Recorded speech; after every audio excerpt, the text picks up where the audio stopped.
হে আল্লাহ, আপনি আমাকে রক্ষা করুন। আমি এখান থেকে একা কোথায় যাব?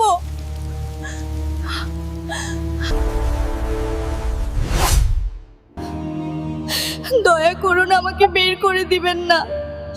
ওরা আমাকে বাঁচতে দেবে না। আপনি কে? এই গভীর রাত্রে আমার এখানে কিভাবে এলেন? এখান থেকে চলে যান। গভীর রাতে ইমাম সাহেবের কামরায় সুন্দরী হিন্দু যুবতী মেয়ে আসল। তারপর যা ঘটল তা আপনার শরীরের পশম দাঁড় করিয়ে দেবে। প্রাচীন শহরের এক প্রান্তে বিশাল মসজিদ, আর তার সাথেই লাগোয়া ইমাম সাহেবের হুজরাখানা।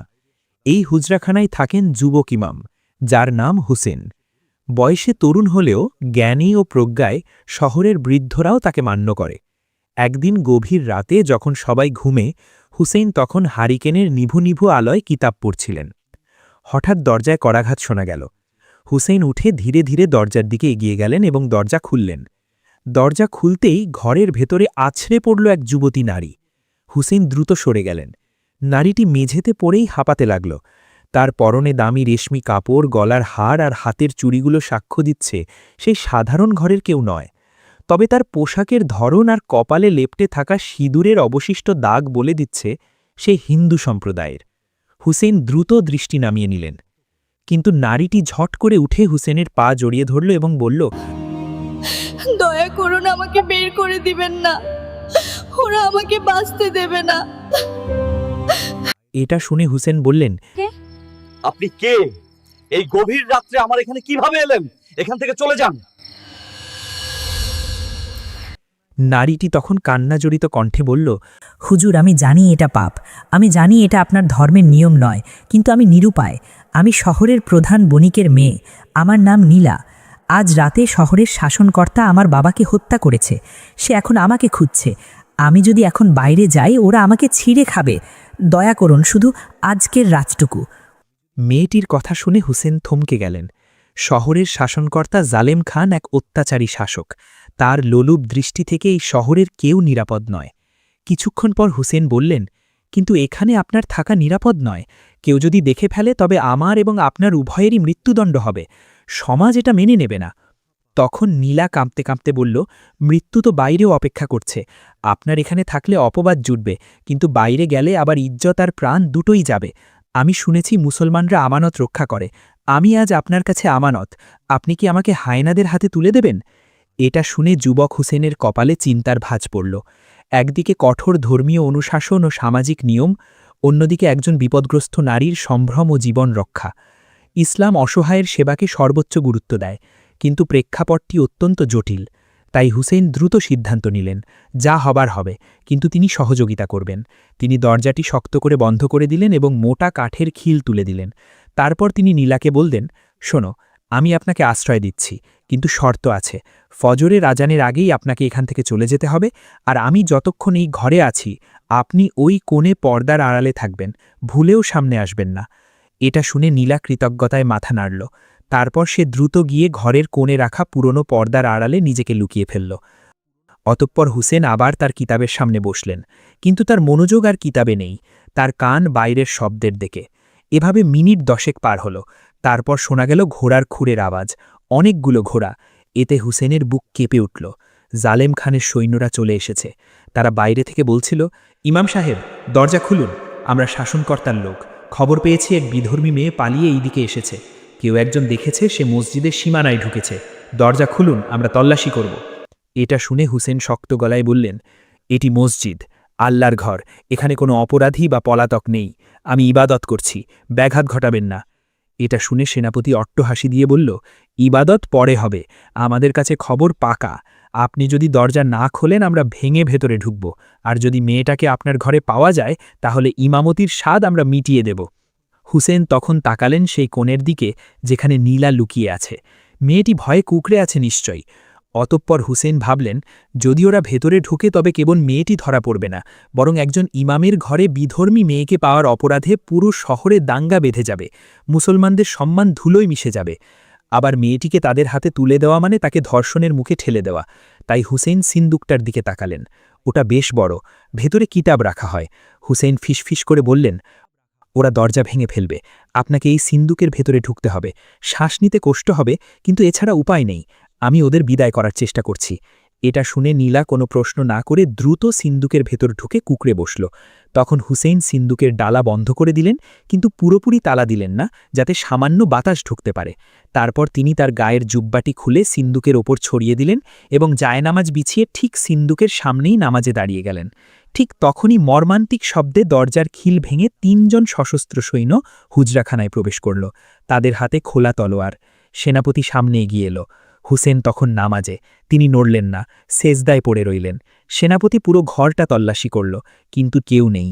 তারপর সেনাপতির দৃষ্টি পড়ল সেজদারত হুসেইনের সামনে থাকা বড় সিন্দুকটার দিকে, যার ওপর হুসেইনের জুব্বা রাখা। সেনাপতি সেখানে এগিয়ে গেল। সে তলোয়ারের আগা দিয়ে সিন্দুকের ওপর রাখা জুব্বাটা সরালেও হুসেনের সেজদা শেষ হল না।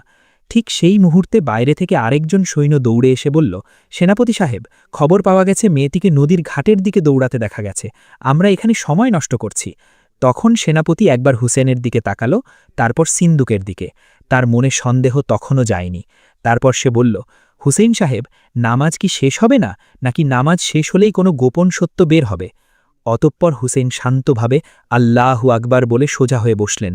তিনি সেনাপতির চোখের দিকে তাকিয়ে শান্ত স্বরে বললেন, আল্লাহর ঘরে আপনারা অস্ত্র নিয়ে প্রবেশ করেছেন, এটা কি শাসকের হুকুম, নাকি আপনারা আল্লাহর চেয়েও বড় কোনো ক্ষমতার অধিকারী হয়ে গেছেন?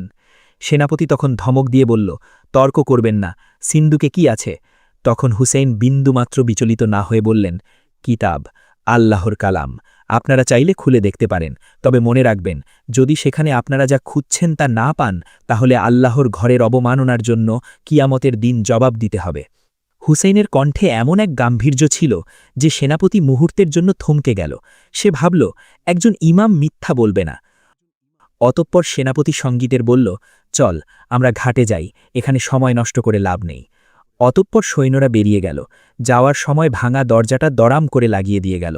তারপর হুসেইন দ্রুত উঠে দরজাটা কোনো মতে আটকে দিলেন।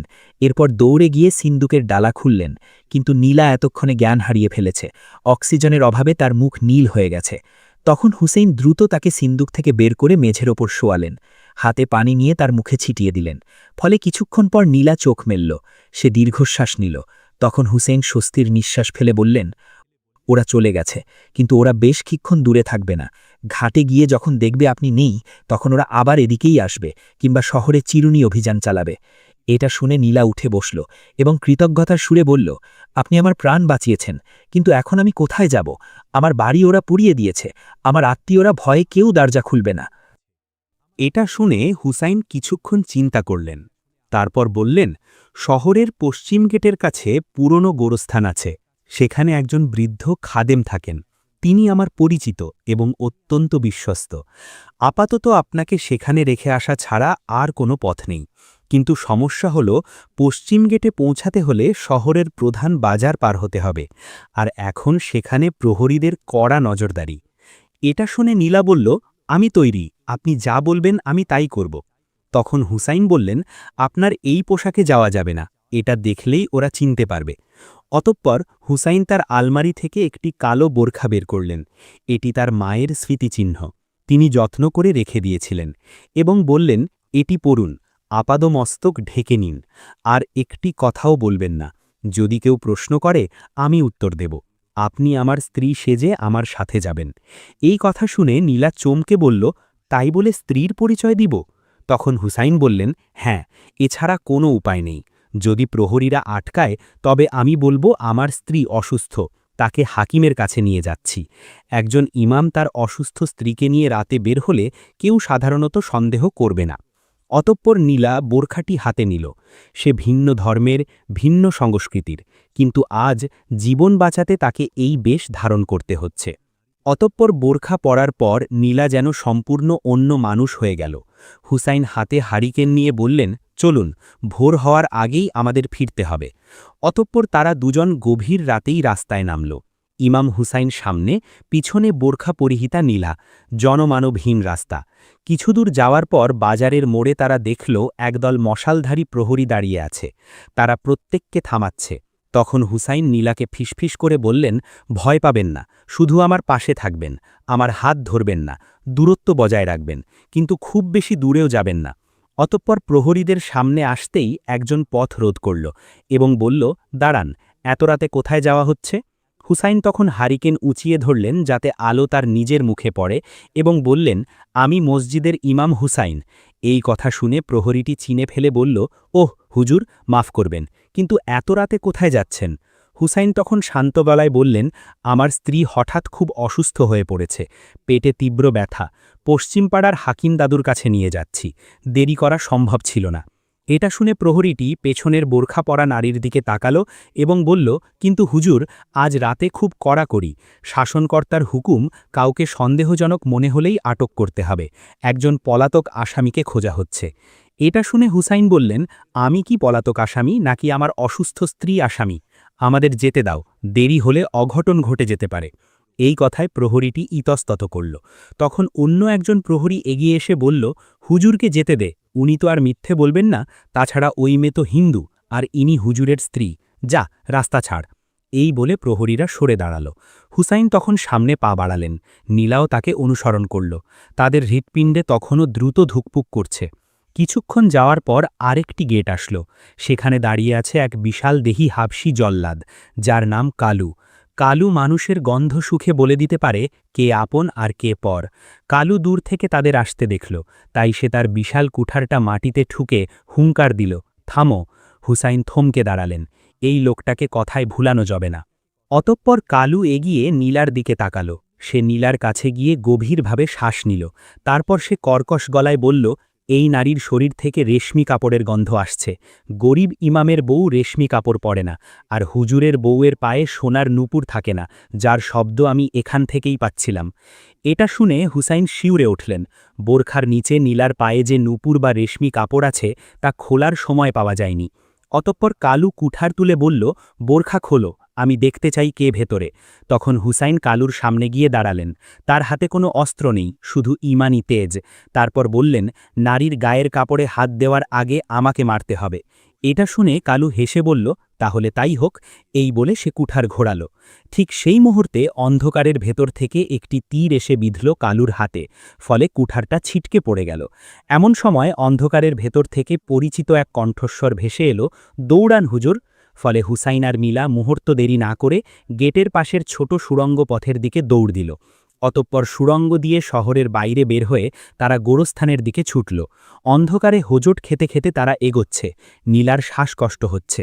বোরখার নিচে ভারী রেশমি কাপড় শরীরের সাথে লেপ্টে আছে। দৌড়ানো তার জন্য কঠিন হয়ে পড়েছে, কিন্তু থামার উপায় নেই। পেছনে মশালের আলো আর সৈন্যদের চিৎকার শোনা যাচ্ছে। অতঃপর গোরস্থানের সীমানা প্রাচীরের কাছে পৌঁছে তারা থামল। জায়গাটা জনবসতি থেকে বেশ দূরে, প্রাচীন ঝাউ গাছের জঙ্গলে ঘেরা। দেওয়ালের এক জায়গায় ভাঙা অংশ দিয়ে তারা প্রবেশ করল। গোরস্থানের পরিবেশটা ভুতুড়ে, শত শত বছর পুরনো কবর, কোনোটা ভেঙে গেছে, কোনোটা আগাছায় ঢাকা, আর মাঝখানে একটা ছোট্ট কুড়েঘর। ওখানেই থাকার কথা সেই বৃদ্ধ খাদেমের। হুসাইন কুড়েঘরের দিকে এগোলেন। ভেতর থেকে টিমটিম করে আলো জ্বলছে। হুসাইন দরজায় গিয়ে বললেন, চাচা, আমি হুসাইন, দরজা খুলুন, খুব জরুরি। কিছুক্ষণ পর একজন বৃদ্ধ এসে দরজা খুলল এবং বলল, হুসাইন, এত রাতে মরা মানুষের দেশে জীবিতদের কি কাজ? তিনি হুসাইনের পেছনে বোরখা পরা নারীকে দেখে ভুরু কুচকালেন এবং বললেন, সঙ্গে কে? মৃত্যু কি আজ জোড়ায় এসেছে? হুসাইন তখন দ্রুত ঘরে ঢুকে নীলাকে ইশারা করলেন ভেতরে আসতে। তিনি বৃদ্ধের হাত ধরে বললেন, চাচা, হেঁয়ালি করার সময় নেই, জালিম খানের লোক আমাদের খুঁজছে, একে এখানে লুকিয়ে রাখতে হবে, আপনি ছাড়া বিশ্বাস করার মতো কেউ নেই। বৃদ্ধ খাদেম নীলার দিকে তাকিয়ে থাকলেন কিছুক্ষণ, তারপর বললেন, জালিম খানের লোক, তারা তো জ্যান্ত মানুষকে মারে, মরা মানুষকে ভয় পায় না, এখানেও ওরা আসবে। তখন হুসাইন বললেন, অন্তত আজকের রাতটা, কাল ভোরে আমি অন্য ব্যবস্থা করব। এই কথা শুনে বৃদ্ধ মাথা নেড়ে বললেন, ঠিক আছে, তবে মাটির ওপর থাকা নিরাপদ নয়।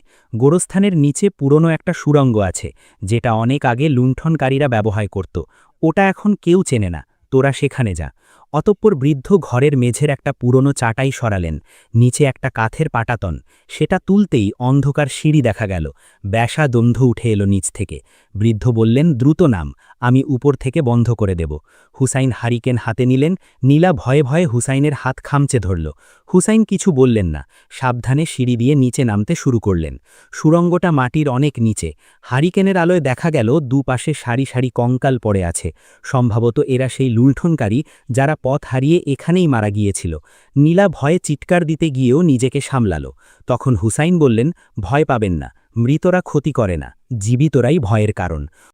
অতঃপর তারা সুড়ঙ্গের শেষ মাথায় গিয়ে পৌঁছল। জায়গাটা একটু প্রশস্ত, সেখানে একটা পাথরের বেদির মতো জায়গা। হুসাইন সেখানে হারিকেনটা রাখলেন। নীলা বোরখার মুখাবরণ সরালো, তার ফর্সা মুখটা ফ্যাকাশে হয়ে গেছে। সে বলল, আমার বাবার কি হবে? আমি পালিয়ে এলাম, কিন্তু বাবার লাশটা তো ওরা। তখন হুসাইন বললেন, এখন এসব ভেবে লাভ নেই, আগে আপনাকে বাঁচতে হবে। আপনার কাছে কি কোনো মহর বা মূল্যবান কিছু আছে? কারণ পালানোর জন্য অর্থের প্রয়োজন হবে। তখন নীলাকার গলার হার আর হাতের দামি চুড়িগুলো দেখিয়ে বলল, এগুলো অনেক দামি, কিন্তু এগুলো বিক্রি করতে গেলেই তো ধরা পড়ব। এটা শুনে হুসাইন চিন্তিত মুখে বললেন, ঠিক বলেছেন, এগুলো এখন সম্পদের চেয়ে বিপদ বেশি, এগুলো লুকিয়ে রাখতে হবে। হঠাৎ উপর থেকে ধূপধাপ শব্দ শোনা গেল। মনে হচ্ছিল কেউ কুড়ে ঘরের মেঝেতে জোরে জোরে পা ফেলছে। তারপর বৃদ্ধ খাদেমের আর্তনাদ শোনা গেল, বল বুড়ো, ওরা কোথায় গেল? আমরা দেখেছি ওরা এদিকেই এসেছে। এসব শুনে নীলা ভয়ে হুসাইনের দিকে তাকালো। হুসাইন ঠোঁটে আঙুল দিয়ে চুপ করতে বললেন। তারা নিঃশ্বাস বন্ধ করে অপেক্ষা করতে লাগল। হঠাৎ উপর থেকে এক ভারী গলার আওয়াজ এলো। সারা ঘর খুঁজলাম, কোথাও নেই, মনে হয় জঙ্গলে পালিয়েছে। বুড়োকে বেঁধে রাখ, ফেরার পথে জেরা করা যাবে। সৈন্যরা বেরিয়ে গেলেও হুসাইন নিশ্চিন্ত হতে পারলেন না। তিনি জানেন, জালিম খানের বিশেষ বাহিনী নেকড়ে দল এত সহজে হাল ছাড়ে না, তারা গন্ধ সুখে শিকার ধরে। এভাবে ঘণ্টাখানেক পর সব শান্ত হয়ে গেল। হুসাইন বললেন, আমাদের এখান থেকে বের হতে হবে, কিন্তু সেই পথ দিয়ে নয় যে পথ দিয়ে এসেছি। এই সুড়ঙ্গের অন্য কোনো মুখ থাকার কথা। তিনি হারিকেনটা নিয়ে দেওয়ালগুলো পরীক্ষা করতে লাগলেন। সুড়ঙ্গের শেষ মাথায় একটা দেওয়াল দেখে মনে হলো সেটা আলগা পাথর দিয়ে তৈরি। হুসাইন ধাক্কা দিতেই একটা পাথর নড়ে উঠল। তারপর হুসাইন আর নীলা মিলে পাথরগুলো সরাতে লাগলেন। পাথর সরানোর পর ওপাশে দেখা গেল আরেকটা অন্ধকার পথ, কিন্তু সেখান থেকে বাতাসের ঝাপটা আসছে, মানে ওটা বাইরের দিকে গেছে। তাই হুসেইন বললেন, চলুন এদিকেই যাওয়া যাক। অতপর তারা সেই নতুন পথ ধরে হাঁটলেন। পথটা ক্রমশ উপরের দিকে উঠেছে। অনেকটা পথ হাঁটার পর তারা একটা ঝোপের আড়ালে বের হলেন। জায়গাটা অচেনা, দূরে শহরের আলো দেখা যাচ্ছে, কিন্তু উল্টো দিকে। তারা শহরের প্রাচীরের বাইরে বেরিয়ে এসেছেন। তখন নীলা বলল, এটা কোথায়? হুসেইন চারপাশ দেখে বললেন, এটা শয়তানের টিলা। এখান থেকে নদী খুব কাছে, আমাদের নদী পার হতে হবে। কিন্তু নদীর ঘাটে যাওয়ার আগেই তাদের পথ আটকাল এক ছায়ামূর্তি। ছায়ামূর্তিটি ঝাড়ের আড়াল থেকে বের এলো। তার হাতে ধনুক, মুখ কালো কাপড় দিয়ে ঢাকা। সে বলল, আমি জানতাম তোমরা এই পথেই বের হবে। কিন্তু কণ্ঠস্বরটি নারীদের মতো ছিল, তাই হুসেইন সতর্ক হয়ে দাঁড়ালেন। তুমি কে? তুমি কি গেটে সেই তীর ছুঁড়েছিলে? ছায়ামূর্তি তখন মুখের কাপড় সরাল। এক তেজোদ্দীপ্ত তরুণী, তার চোখের দৃষ্টি তীক্ষ্ণ। সে বলল, আমার নাম সারা, আমি জালেম খানের প্রাসাদে কাজ করি, কিন্তু আমি বিদ্রোহীদের গুপ্তচর। নীলা দেবীকে বাঁচানো আমার দায়িত্ব। এই কথা শুনে নীলা অবাক হয়ে বলল, তুমি আমাকে চেনো? তখন সারা বলল, আপনার বাবা আমাদের অনেক সাহায্য করতেন, তার মৃত্যুর খবর পেয়েই আমি বেরিয়ে পড়েছি। ইমাম সাহেব, আপনি অনেক ঝুঁকি নিয়েছেন, এখন দায়িত্ব আমার। এটা শুনে হুসেন বললেন, তুমি একা পারবে না, জালেম খানের নেকড়ে দল তোমাদের গন্ধ পেয়ে যাবে, নদী পার হওয়া সহজ হবে না। তখন সারা বলল, নদী পার হওয়ার জন্য নৌকা তৈরি আছে, কিন্তু সমস্যা অন্য জায়গায়। জালেম খান শহরের সব মাঝিকে হত্যা করেছে, যাতে কেউ পালাতে না পারে। আমাদের নিজেদেরই নৌকা চালাতে হবে।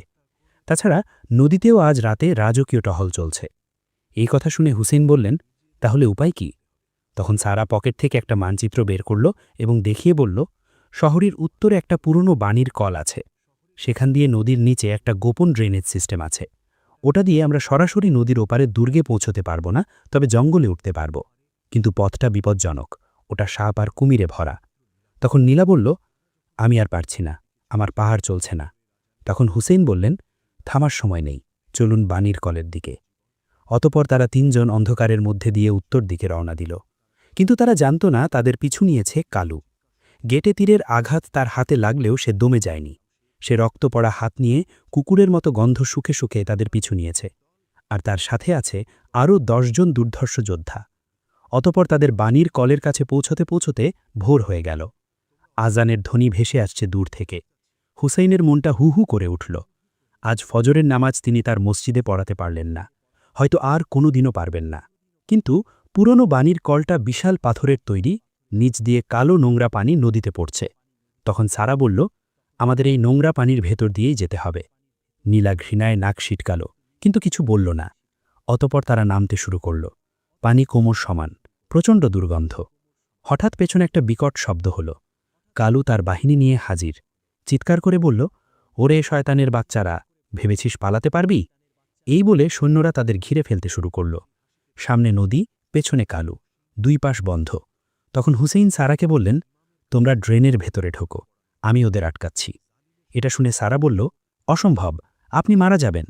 তখন হুসেইন হেসে বললেন, ইমামের কাজ শুধু নামাজ পড়ানো নয়, জালেমের সামনে দাঁড়ানো। তোমরা যাও। প্রিয় বন্ধুগণ, পর্বটি আজকের মতো এই পর্যন্তই। পরবর্তী পর্ব দেখতে চাইলে ভিডিওটিতে লাইক দিয়ে কমেন্ট বক্সে জানিয়ে দিন। ভালো থাকবেন।